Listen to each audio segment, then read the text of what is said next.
It's about women's rights. And I think it's about time we stood up and fought for those women's rights.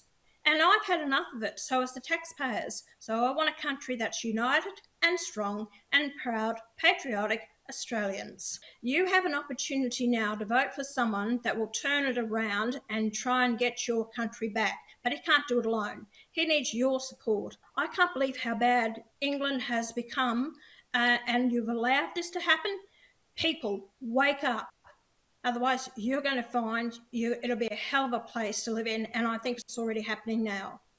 This week, Pauline Hanson, the leader of One Nation in Australia and a senator, has made headlines for her protest in the Australian Senate for wearing a burqa in protest against the fact that she was prevented from having a debate about banning face coverings, including the burqa. Today, she joins me to discuss this, as well as issues that are facing both the UK and Australia, the failure of multiculturalism, and what needs to be done to reclaim Western civilization. So you've made headlines this week internationally, Pauline Hanson, for your stunt in the Senate in Australia. Can you explain what you did and why you did that? Well, Connie, I'm actually going to say it wasn't a stunt. It was showing a bit of a protest because I went into the Parliament to move my private member's bill, which I have every right to do. And before I could actually table it or present it to the Parliament, they shut me down. One voice can stop you from actually putting it into the Parliament. So I thought, well, if you won't allow me, and my bill, let me make it quite clear, it was a criminal code amendment to ban the burqa and any full face coverings in Australia. So they wouldn't allow me to introduce my bill. So I thought, if you won't want to ban the burqa, then I'll go and put on the burqa. So that's when I went straight up to my office and I put on the same burqa that I wore in 2017 and I walked in the chamber with it. Well, then they criticised me for wearing it. They don't want to ban it, but they don't want me wearing it. So they're hypocrites. Why do you think they're so reluctant to have this debate? Because it's a debate that we're starting to have in the UK, specifically about face coverings and the burqa. Why are they so reluctant to have it in Australia? Well, our parliament's been made up now of a lot of people from the left-leaning. Labor government is so left-leaning. Then you have the Greens, so they can pass legislation just with those two political parties. The coalition government, which was supposed to be the Conservative side, they've been made up of progressives and moderates within the coalition government as well. So the only true Conservative party in Australia is One Nation. So what's happened in Australia, we now have about 1 million Muslims, and in these areas, these Muslims dictate who will win government, that seat, and these are dominated by Labor politicians, and most of them are ministers. So therefore, they don't want to upset anyone. They don't want to upset the Muslims in Australia, and that's why they don't want to have the conversation with it, but the Australian people do. So I got so much support from the Australian people that actually have congratulated me on my stance. They want to have the debate. It's not about whether I'm right or wrong. Our parliament's there is the heart of our democracy. So we have the right to actually debate this. Let's have the debate. You prove me if I'm right or wrong. Let's have the debate, put it to vote, and then we'll decide the outcome. But even allow me that. I would posit that the fact that they wouldn't allow you to have the debate makes their own position against wanting to ban the burqa far less credible if they cannot withstand a robust debate with someone that disagrees with them. I was really shocked by not just what was being said by other senators, but their behaviour. Not only were you described as doing something that was of blatant racism and disrespectful to Muslim Australians, but the way that the other senators shouted over the speaker. I know it gets a bit rowdy in the House of Commons here in the UK, but I can't imagine that sort of behaviour being tolerated at all. The fact that you've been suspended, but those senators haven't for their behaviour, I thought was absolutely shocking. What did you think of their response? Correct. That's exactly how the Australian people saw it, and they saw them as a bunch of hypocrites where they weren't dealt with their comments. And to question something, as I have done, whether it's multiculturalism, whether it's immigration, because they can't answer my questions or the questions on behalf of this, what I'm putting to them on behalf of the Australian people, I'm considered to be racist. So they won't allow for the debate. And this is the problem, is we've allowed it to get to this state in Australia. But I keep pushing forward and I will keep raising these issues. And that's where I have the Australian people on my side with regard to this. Islamophobic because she raised that issue. My bill not only said about banning the burqa, but it also said about full face coverings. So when you have protest rallies in Australia and people wear masks or balaclavas or, they won't be allowed anymore. So it was not just to do with the burqa. And it's the sheer stupidity of it. We've had police pull up women who've had the full burqa on, and they couldn't book them because they couldn't identify them, who they were. So it's sheer stupidity. People say to me, how come I'm told to take off my motorbike helmet when I go into the bank, but you see people in burqas? But the main thing is, let me put this point across. I've been told there's about 24 countries around the world. A lot of these are Islamic countries that have banned the burqa because they want assimilation. And also, I don't want to see women oppressed. I don't want to see women controlled by men who says, you've got to cover up, you can't show any flesh at all. It's about women's rights. And I think it's about time we stood up and fought for those women's rights. There's nothing more important than keeping your money and your identity safe online.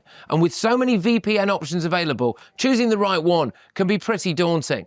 But this video's sponsor, ExpressVPN, is making the choice easier for GB News viewers. ExpressVPN is offering up to 73% off, plus 4 extra months free. That's top-level security from just £2.49 a month, and you're covered by their 30-day money-back guarantee. So just click the link in this video's description or scan the QR code now. Remember, when you're online, you are often sharing personal data, so hackers can steal your information, your passwords, your photos, and your bank details in just seconds. But ExpressVPN encrypts your connection, making it virtually impossible for hackers to access your personal information. So why choose ExpressVPN?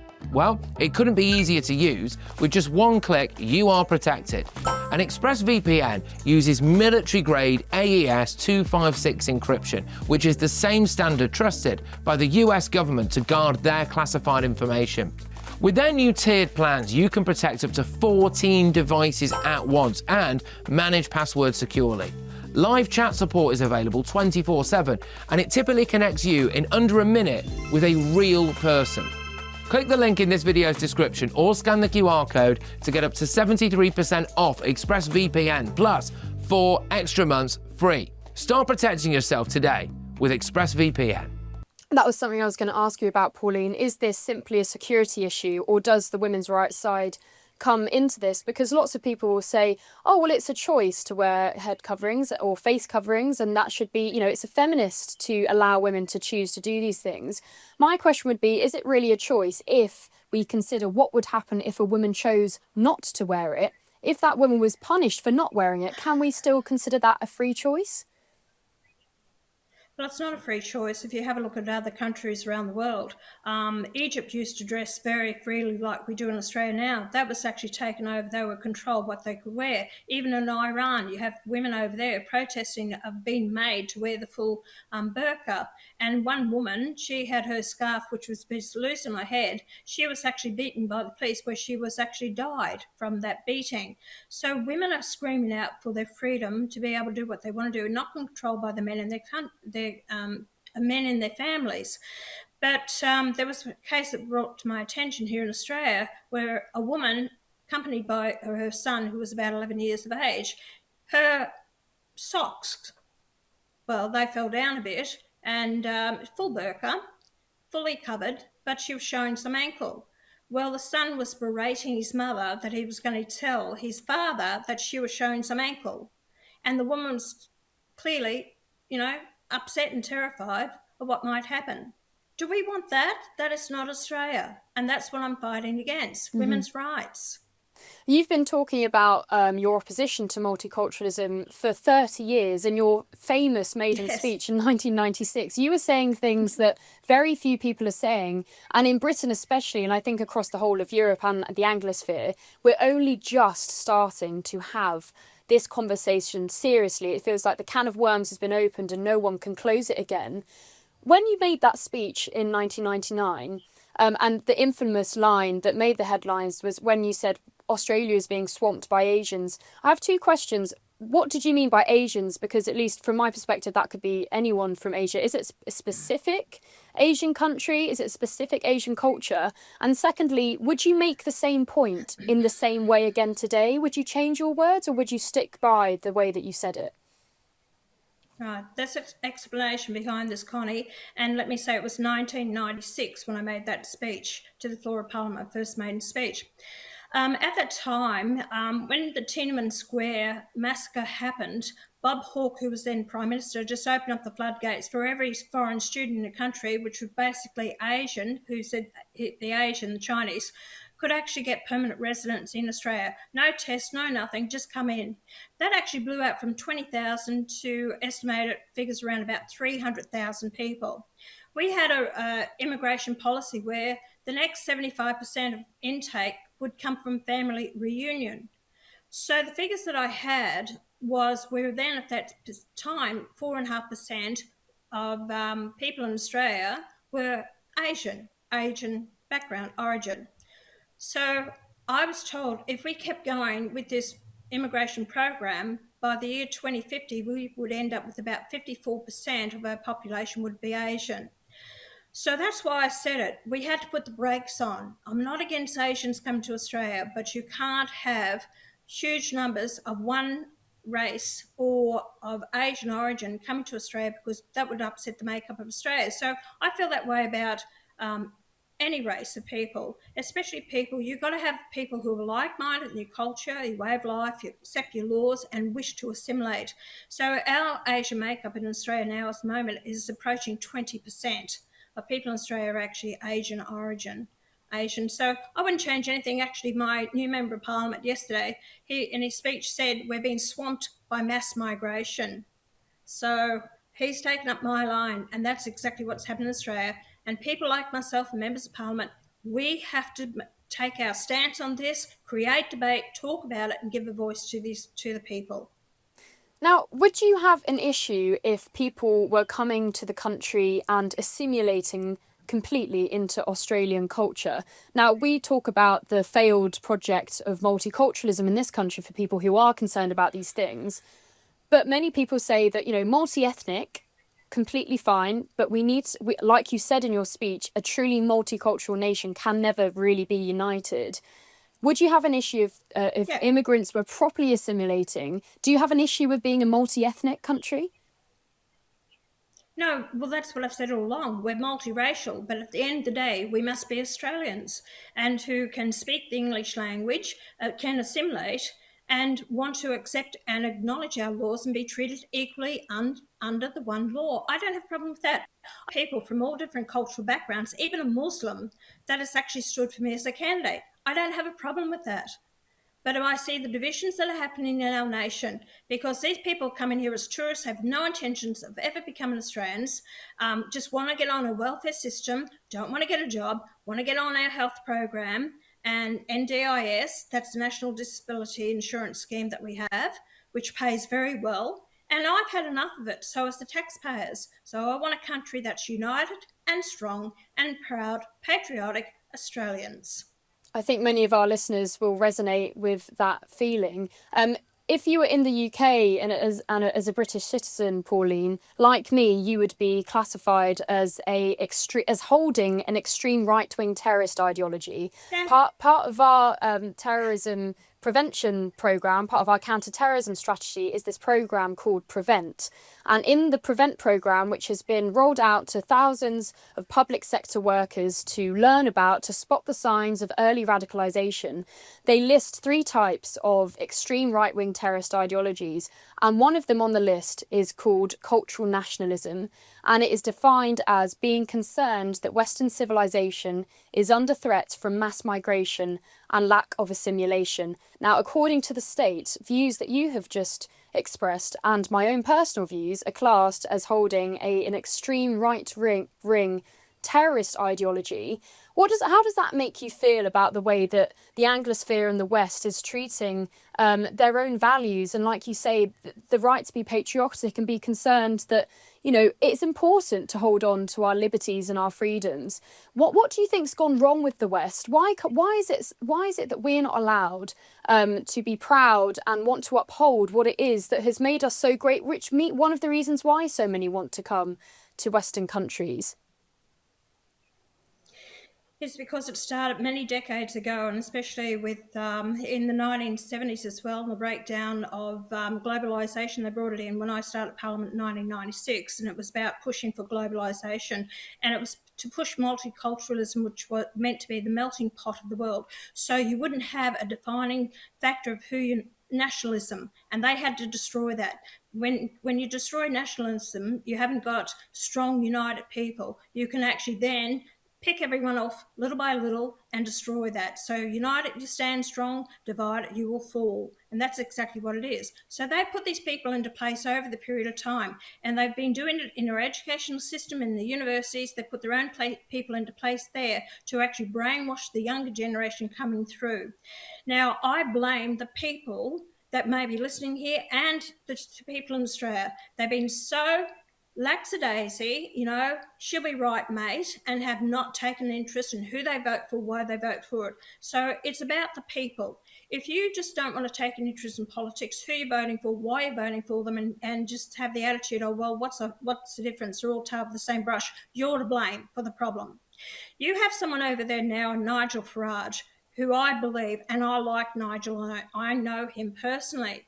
You have an opportunity now to vote for someone that will turn it around and try and get your country back. But he can't do it alone. He needs your support. As I said to the people over here, that we can turn it around.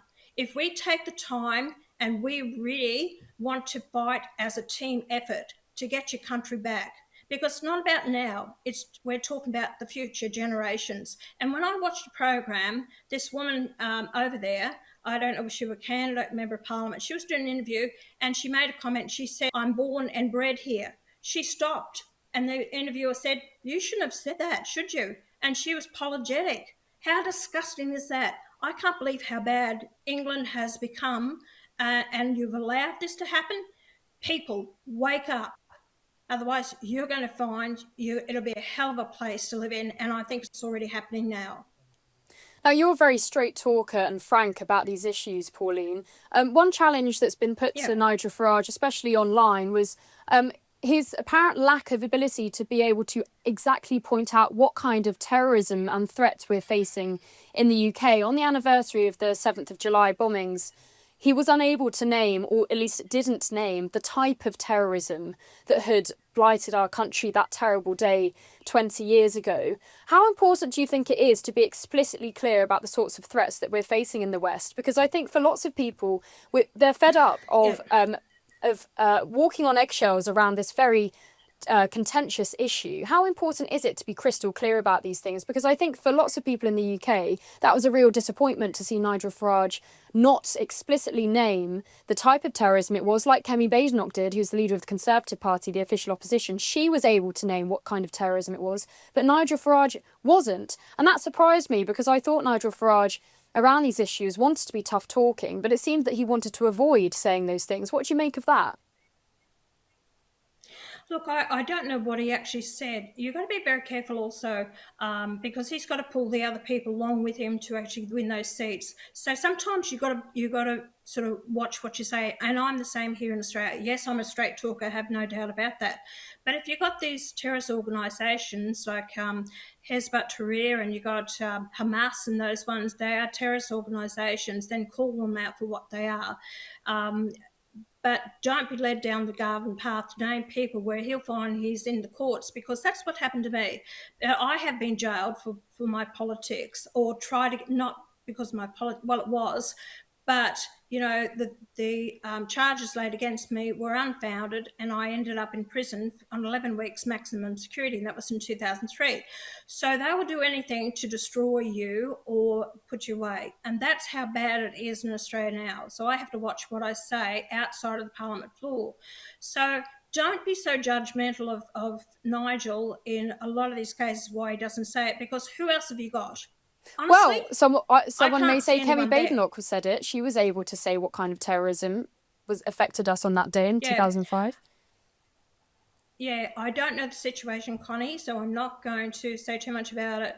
But that's up to Nigel to answer the questions from the media or yourself why he didn't name them.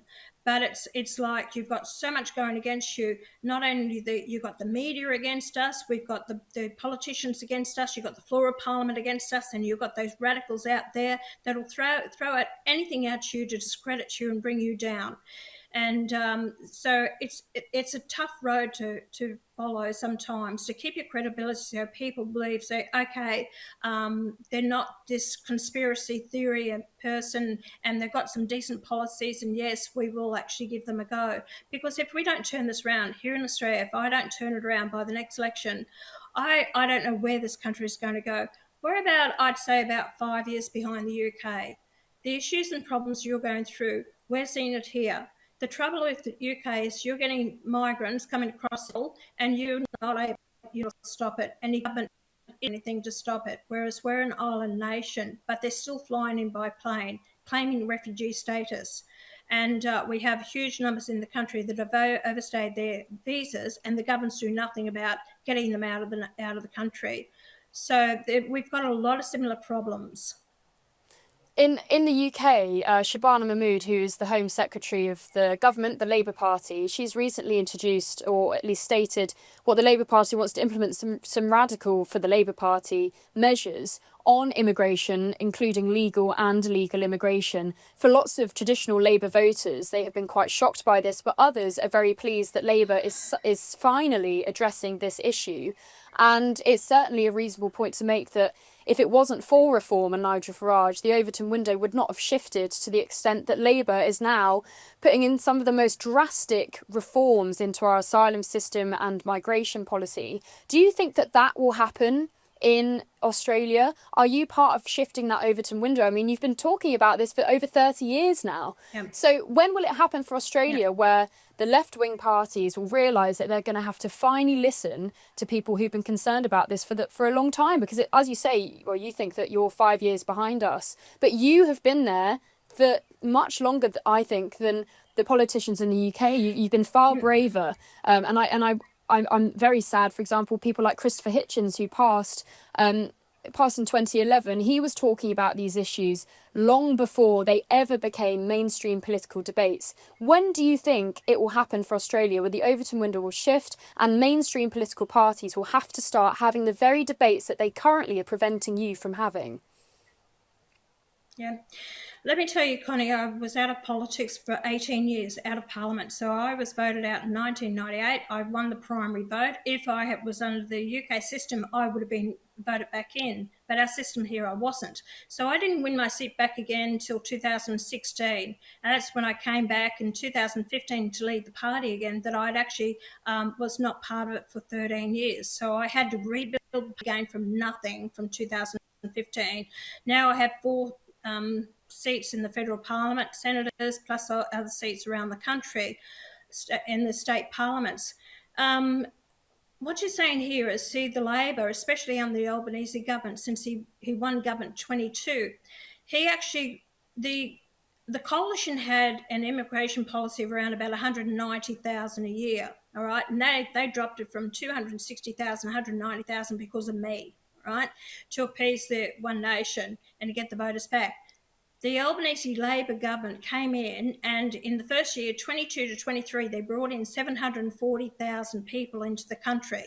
This year so far, we've had 415,000 come into the country. We've got a housing crisis. People are living in tents, in parks, with their families, in cars, couch surfing wherever they can find a bed. And the Albanese government just keeps doing it because the people they bring in are the people that are going to vote for them. That's why they're doing it, purely for the vote. They don't give a damn about the people out there who are doing it tough and want immigration cut in Australia.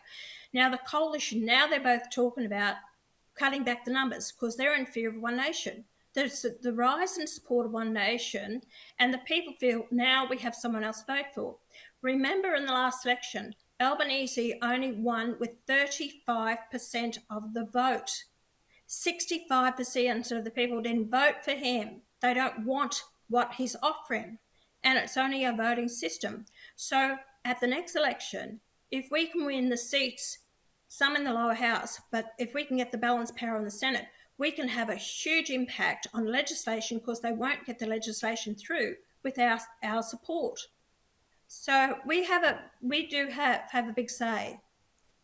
I think there are many similarities between the political sphere in Australia as there is in the UK. Now, finally, something I wanted to talk about, Pauline, was despite the issues that we've discussed today in Australia, one thing that Australia has been able to deal with, or at least dealt with properly at the time, that we have still not been able to deal with, and only this year has the Labour government been dragged to implement, or at least apparently implement, a national inquiry into the rape gangs, the Pakistani Muslim rape gangs. In Australia, in the early 2000s, Sydney had a plight of gang rapes committed by Lebanese men. Predominantly, the victims were Australian women. Why was it that Australia was able to, as far as I understand, nip this in the bud by really harsh sentences that hadn't been seen before? Laws were changed to make sure that punishments for gang rapes were extremely harsh, and there was open discussion, albeit very controversial, about the racial element of those crimes.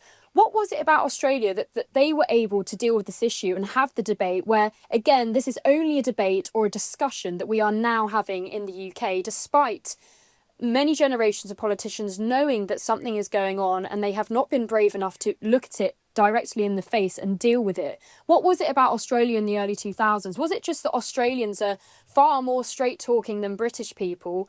You know, I think we're far too concerned about being polite, and maybe you would think the same about Australians, but from my perspective, Australians are far better at just telling the truth, and the way that you speak is so much more forthright, to your absolute credit. What was it about Australia that was able to nip this in the bud, if at all? Remember, we're going back 20 years ago. So these sort of crimes weren't accepted in Australia, and they're still not accepted these days, and there would be public outcry if these things were to happen. What I've watched in the media over there, I think it's disgraceful what's happening to young girls over there who are being raped and nothing's been done about it. Again, it has to be people power. You don't say anything, then you're part of the problem. And if people find their inner strength to actually stand up and say, if you're not getting the politicians to stand up and fight for you, then throw them out and get people who will. You don't have any other choice than that.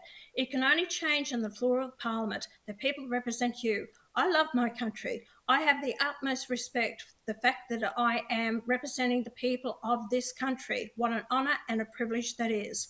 They're relying on me to make the right decisions for their future, the future of this nation, its prosperity, the decent way of life and standard of living for Australians. It's not a job to me. You know, I can make a living outside of Parliament. I don't need the job or the pay, but it's a passion that I have. And the way I see my country going, it just terrifies me, and I'm distraught over it. I'm before the courts now because I made a comment, and I'm fighting against that as well. So and I'm trying to get changed the racial discrimination laws that are ridiculous, that anyone can be offended by what you say and insulted or intimidated, harassed. That's just ridiculous. You know, we have a right to have an opinion. We have a right to say, or, you know, if I say we're too high in immigration, well, then I'm called racist. Well, I'm sorry. If we are, and I'm a member of Parliament, I will say what I think. And that's the way it is. So, you know, many Australians there, I think they're finding their voices again. I've given them that strength back to say, you don't have to take this rubbish. Fight back. Would that be your final closing message to people in Britain? It certainly is. Look, you're going through a tough time over there. I see it on the news. And this gives me the strength to keep pushing forward in Australia, because I don't want Australia to become like the country like you have become. And I remember when I first started in 1996, a lot of the POMs over here, or the British, we call them POMs, that came over to Australia for the new way of life, they said, you're the Enoch Powell of Great Britain, what we used to have there. And they respected me. And a lot of these migrants from all cultural backgrounds, even Asians in the streets, when they see me, that they'd come up and give me a hug. And they say, we just love you. We don't want this country to become like the place that we left. Keep fighting for us. We are Australians and proud to be Australians. You have no idea how that makes me feel. That's all I want, is people to be proud of this nation, because I respect the men and women that have fought and sacrificed their lives for what we have, to give us that freedom and that democracy. It's up to me. I'm not putting my life on the line. I'm actually carrying on what they did on the floor of Parliament. This is GB News Originals. I'm Connie Shaw. Thanks for watching. Like and subscribe, and let me know what you think in the comments.